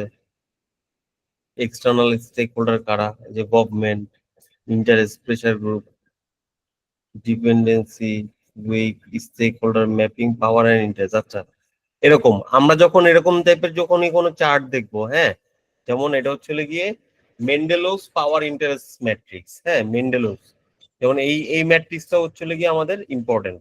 তো আমরা এগুলো করবো কি, খাতায় এগুলো আমরা নোট করে রাখবো, লাইক এগুলো আমরা যাতে আমরা ভুলে না যাই। মানে আমাদের বিভিন্ন জায়গায় লেখার জন্য আমাদের এইগুলো লাগবে, এই চার্ট গুলো। এখন মেন্ডেলোস কি বলছে? পাওয়ার ইন্টারেস্ট, পাওয়ারের উপর বেস করে আর বিজনেসের ইন্টারেস্টের উপর বেস করে একটা ম্যাট্রিক্স ক্রিয়েট করছে। হ্যাঁ, লাইক এই যে এই অ্যাক্সিসটা হচ্ছে গিয়ে আমার হচ্ছে ভার্টিক্যাল অ্যাক্সিসটা হচ্ছে পাওয়ার, হরাইজন্টাল অ্যাক্সিসটা হচ্ছে গিয়ে লেভেল অফ ইন্টারেস্ট। যদি যদি আমার পাওয়ার, যদি স্টেক হোল্ডারের পাওয়ার মনে করেন লো, হ্যাঁ, স্টেক হোল্ডারের পাওয়ার অত নাই, লাইক আমার মনে করেন একটা পাবলিক লিস্টেড কোম্পানি, চিন্তা করে একটা পাবলিক লিস্টেড কোম্পানিতে অনেক ধরনের শেয়ার হোল্ডার আছে। মনে করেন আপনি ওখানে 1,000 টাকার শেয়ার কিনলেন, হ্যাঁ, বাট ওখানে তো শত শত কোটি টাকার শেয়ার কিনে রাখছে মানুষজন। তো আপনার পাওয়ারটা কিন্তু ওখানে লো। হ্যাঁ, পাওয়ারটা কিন্তু লো। আবার লেভেল অফ ইন্টারেস্ট তো লো, কারণ আপনার কাছে শেয়ার মনে করেন আছে 100 টাকা, 1,000 টাকা। তো আপনার তো ইন্টারেস্টও নাই, মনে করেন আপনার অনেক কম টাকা ইনভেস্টেড এখানে। হ্যাঁ, লেভেলও লো, লেভেল অফ ইন্টারেস্ট লো এবং পাওয়ারও লো। ঠিক আছে? তো লেভেলও লো এবং পাওয়ারও লো। এটা থাকলে কি হয়? এই যে ডি নাম্বারটা, minimal effort is expended on সেগমেন্টে। কারণ আপনি যখন বিজনেস চালাবেন, এখন আপনার এ ক্যাটাগরির যারা যারা পড়ে তাদের উপর আপনারা আপনি অত বেশি ফোকাস দিবেন না। মানে তাদেরকে আপনার অত সেই স্টেক হোল্ডারের তো অভাব নাই। মানে এই স্টেক হোল্ডারদের হচ্ছে কি আপনার অত ফোকাস দেওয়ার দরকার নেই, কারণ দুইটাই লো। মনে করেন যাদের লেভেল অফ ইন্টারেস্ট হাই, পাওয়ারও হাই, মনে করেন এটা কি, মনে করেন ওই পাবলিক লিস্টেড কোম্পানির 51% শেয়ার হোল্ডার, মনে করেন গ্রুপ কোম্পানি, মনে করেন আমেরিকার একটা কোম্পানি 51% শেয়ার হোল্ড করতেছে। ওর লেভেল অফ ইন্টারেস্ট তো হাই, ওর পাওয়ারও হাই, কারণ ওর ডিসিশন মেকিং পাওয়ার আছে, 51% মালিকও। সো ওরা কি, ওরা ওদেরকে ডি নাম্বারে বলে হচ্ছে কি প্লেয়ার্স, মানে দে আর দ্য কি, তারা ডিসিশন মেকার। মানে এখানে কি বলছে, strategy must be acceptable to them at least an example would be a major customer। ঠিক আছে, এখন যদি আমি যদি ম্যানেজমেন্ট হিসাবে আমি যদি কোনো স্ট্র্যাটেজি নেই, আমার বিজনেসে যদি কোনো স্ট্র্যাটেজি নেই, আমার এই ডি ক্যাটাগরির যেই স্টেক হোল্ডার আছে এদের কাছে এটা একসেপ্টেবল হইতে হবে, নাহলে কিন্তু ওরা রিজেক্ট করে দিবে। কারণ আমার বোর্ড অ্যাপ্রুভাল লাগে, তো এই ডিটা হচ্ছে বোর্ড অ্যাপ্রুভাল। সো এদের কাছে আমার একসেপ্টেবল হইতেই হবে আমার স্ট্র্যাটেজিটা। এরপর আসেন হচ্ছে সেগমেন্ট সি, যাদের পাওয়ার অনেক বেশি আছে কিন্তু লেভেল অফ ইন্টারেস্ট কম আছে। হ্যাঁ, তাদেরকে কি, তাদেরকে হচ্ছে গিয়ে they have to be treated with care. মানে তাদেরকে বেশি খেপানো যাবে না, যেহেতু তাদের হাতে পাওয়ার আছে। ইন্টারেস্ট নাই, কথা বলবে না, কিন্তু তাদের কাছে চাইলে অনেক পাওয়ার আছে, তারা চাইলে আমাদেরকে কি করতে। এখানে হচ্ছে কোন স্টেক হোল্ডার গুলা, লাইক আমার কিন্তু গভর্নমেন্ট যে অফিসিয়ালস, লাইক মনে করেন এনবিআর এর পাওয়ার হাই, বাট ওর অত মনে করেন লেভেল অফ ইন্টারেস্ট অত নাই। আপনি প্রফিট করতেছেন না, ওর ইন্টারেস্ট কম, অত নাই। হুম। সো এগুলাকে কি বলছে, এদেরকে বলছে হচ্ছে গিয়ে এদেরকে they have to be kept satisfied. মানে এদেরকে হচ্ছে গিয়ে আমি স্যাটিসফাইড রাখবো, এরা যেটা চাই ওটা ওদেরকে দিয়ে রাখবো, এদেরকে খেপাবো না। বাট এদেরকে মনে করেন কি প্লেয়ারের মতো সব ডিসিশন জানাইতে হবে, আবার লো এর মতো পাত্তা দিব না, এটাও হবে না। মানে এদেরকে আমাদের স্যাটিসফাইড রাখতে হবে। আর যাদের হচ্ছে লেভেল অফ ইন্টারেস্ট হাই থাকে কিন্তু পাওয়ার লো থাকে, হ্যাঁ, যাদের হচ্ছে লেভেল অফ ইন্টারেস্ট হাই থাকে কিন্তু পাওয়ার কম থাকে, তারা হচ্ছে দেখুন business important to invest more powerful resource force by lobbying, they should therefore be kept inform. So এই যে এইখানে যারা ছিল সিতে, তাদেরকে কি, তাদেরকে আমরা স্যাটিসফাইড রাখছিলাম। হ্যাঁ, তাদেরকে আমরা স্যাটিসফাইড রাখছিলাম, তাদের যেটা দেনা পাওনা তাদেরকে দিয়ে আমরা স্যাটিসফাইড রাখছিলাম। আর এই যে এই সেগমেন্টে যারা আছে বিতে, তাদেরকে ইনফর্ম রাখলেই হবে, তাদেরকে খালি জানাইলেই হবে, কারণ তাদের লেভেল অফ ইন্টারেস্ট অনেক হাই আছে। তো ওরা চাইলে লবিং টবিং করে আমাদের এই বিজনেসের অনেক কিছুর উপর ইনফ্লুয়েন্স আনতে পারে। তো তাদেরকে ইনফর্ম রাখা, বাট তাদেরকে স্যাটিসফাইড রাখতে হবে না, জাস্ট তাদেরকে জানায় রাখা যে আমরা এটা করতেছি ওটা করতেছি। তো স্টেক হোল্ডারের এইগুলোকে এই চারটা ক্যাটাগরিতে ক্লাব করে ওই অনুযায়ী মেন্ডেলও একটা পাওয়ার ইন্টারেস্ট ম্যাট্রিক্স করছে, পাওয়ার এবং ইন্টারেস্টের উপর বেস করে আমার কিভাবে অ্যাকশন নিতে হবে সেই জিনিসটা হচ্ছিল গিয়ে ও এখানে তুলে ধরছে। তো এই চ্যাপ্টারে আমার এটুকুই ছিল, মানে এই চ্যাপ্টারে আর কোনো ওরকম পড়ার মতো কিছু নাই। বুঝা গেছে? জি ভাইয়া। ওকে, এই আজকের ক্লাসটা কি আবার বেশি ফাস্ট হয়ে গেল নাকি ঠিক আছে? আজকেটা পারফেক্ট মনে হয়েছে, ফার্স্ট না। পারফেক্ট না? ওকে। আজকে হচ্ছে আমরা সবগুলো পড়ি না, কারণ যেগুলো আপনারা তো অলরেডি সার্টিফিকেট লেভেল শেষ করেই আসছেন, তো আপনারা তো মনে করেন এই টুকিটাকি জিনিস সেগুলো তো পড়লেই বুঝবেন। যেগুলো আমার একটু ডিসকাস করা দরকার আমি ওই জিনিসগুলোর উপর ফোকাস করে ডিসকাস করে দিচ্ছি, যেগুলো আপনি পরীক্ষার হলে আর কি আপনার কাজে দিবে। লাইক আপনার যেমন এই যে এগুলো আপনার মাথায় রাখতে হবে। হ্যাঁ, এগুলো থেকে যদি কোনো কোশ্চেন থাকে তাহলে ওগুলো করতে পারেন। কোনো কোশ্চেন আছে কারো?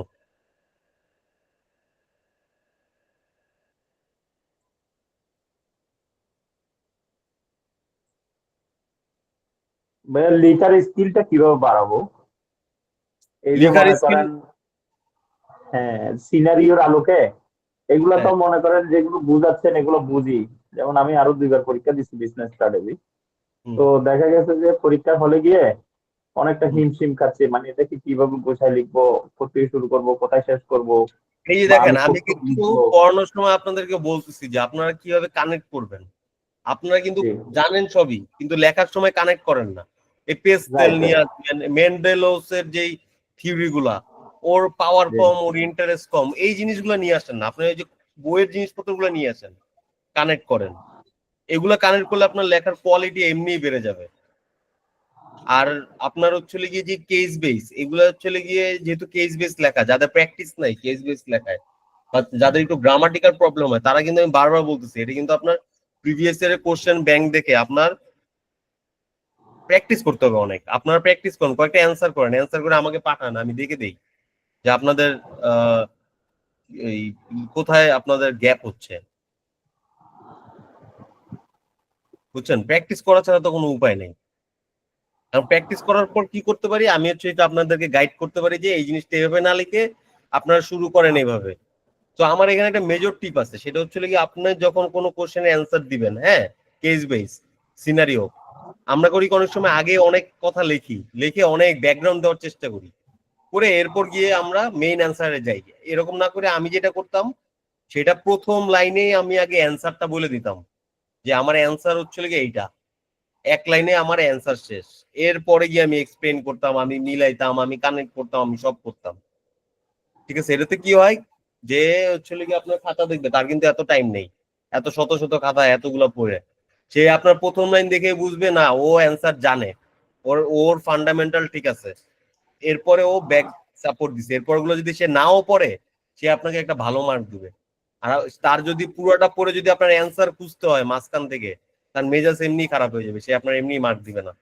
তো আপনার প্রথম সেন্টেন্সে আপনি অ্যান্সার লিখে দেন, এরপর গিয়ে আপনি ওটার সাপোর্টিং বা ওগুলা ব্যাকিং করেন।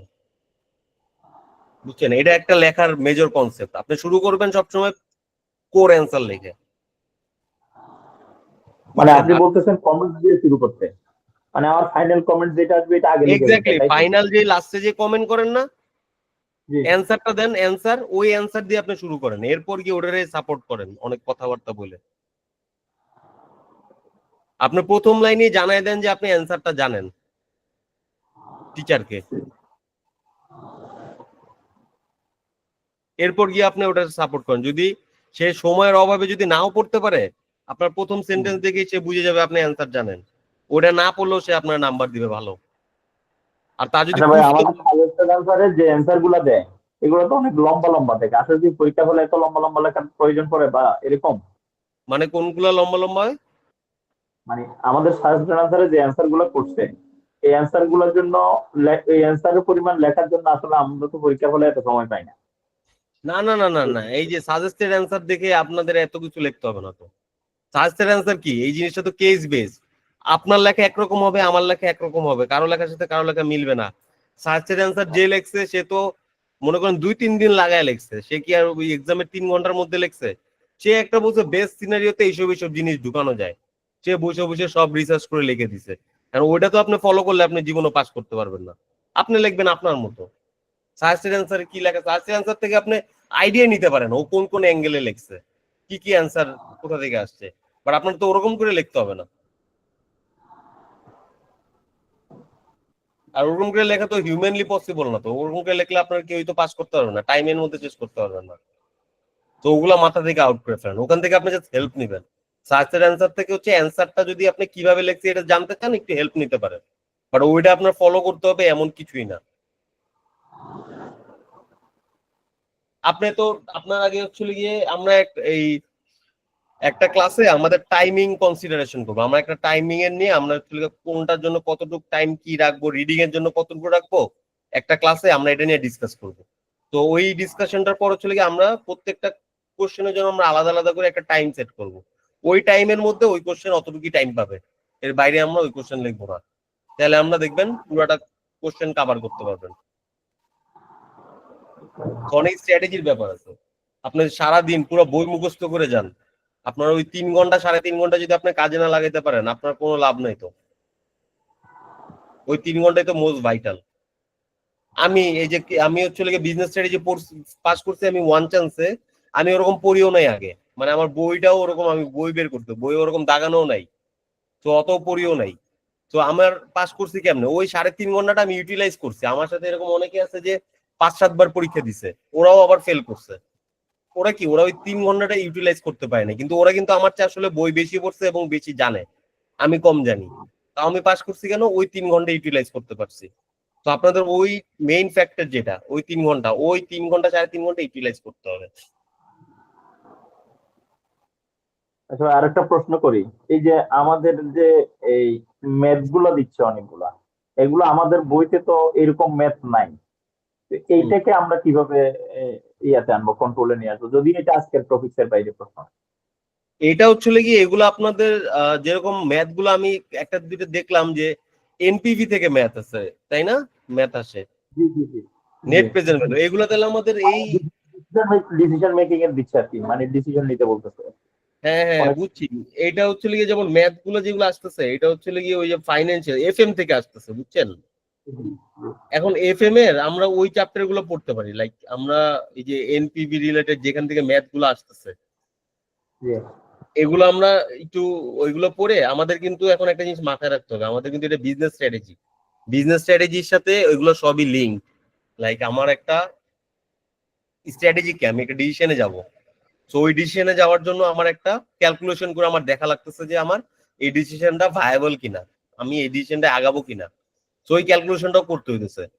এইখানে কিন্তু আমার ওই ক্যালকুলেশনটা আমার ম্যাথমেটিক্যালি অ্যাকুরেসিটা যতটা না ইম্পর্টেন্ট, তার চেয়ে ইম্পর্টেন্ট কিন্তু আমার স্ট্র্যাটেজিক্যাল ডিসিশনটা দেওয়া, আমার রাইট আপটা, হ্যাঁ ওইটা কিন্তু বেশি ইম্পর্টেন্ট। সো আমার ওই ম্যাথ দিয়ে আমরা ঘাবড়ে গেলে হবে না, ম্যাথ যদি আমার একটু কমও পারি তাহলে আমাদের কিন্তু এটা মাথায় রাখতে হবে যে আমার এই ম্যাথটার অ্যাকুরেসি কিন্তু আমার টেস্ট করা হবে এফএম পরীক্ষায়, আমার কিন্তু বিজনেস স্ট্র্যাটেজিতে এই ম্যাথের জিনিস না, এটা জাস্ট ডিসিশনের জন্য যে আমার একটা ম্যাথের সাথে আমি মিলায়া আমার স্ট্র্যাটেজিক ডিসিশন নেওয়ার ক্ষমতাটা দেখতেছে ওরা। তো সেই ক্ষেত্রে হচ্ছে কি আমার এই strategic related point of view থেকে অ্যান্সারটাই বেশি ইম্পর্টেন্ট এখানে ম্যাথমেটিক্যাল অ্যাকুরেসির চেয়ে। তো আমরা ম্যাথমেটিক্যালটাও দেখবো এবং ওখান থেকে আমরা কিভাবে ডিসিশন, আমরা ঘাবড়ায় যাবো না, মনে করেন আমরা মনে করেন করতে গেলাম এনপিভি আসলো না, এনপিভি না এসে আমরা আরেক ধরনের ম্যাথ আসলো, তো আমাদের যতটুকু আইডিয়া আছে এফএম টেফএম যদি আমরা পরীক্ষা দেই বানাতে যতটুকু আইডিয়া আছে আমরা একটা ম্যাথমেটিক্যাল একটা কোনো সিনারিও দাঁড় করে আমরা স্ট্র্যাটেজিক্যাল পয়েন্ট অফ ভিউ থেকে অ্যান্সার করে দিয়ে চলে আসবো, তাহলেই দেখবেন হবে। কারণ আমার তো এটা বিজনেস স্ট্র্যাটেজি, মাথায় রাখতে হবে। ঠিক আছে ভাই, থ্যাংক ইউ। বুঝছেন? তো ওগুলো আমরা দেখবো, ম্যাথ গুলো নিয়েও আমরা ডিসকাস করবো, ঠিক আছে? আর তাহলে আমরা শেষ করতে পারি, যেহেতু আজকে জুম্মা আমরা তাহলে শেষ করি, ওকে ভাইয়া, ঠিক আছে? ওকে, আসসালামু আলাইকুম, থ্যাংক ইউ ভেরি মাচ। ওয়ালাইকুম আসসালাম।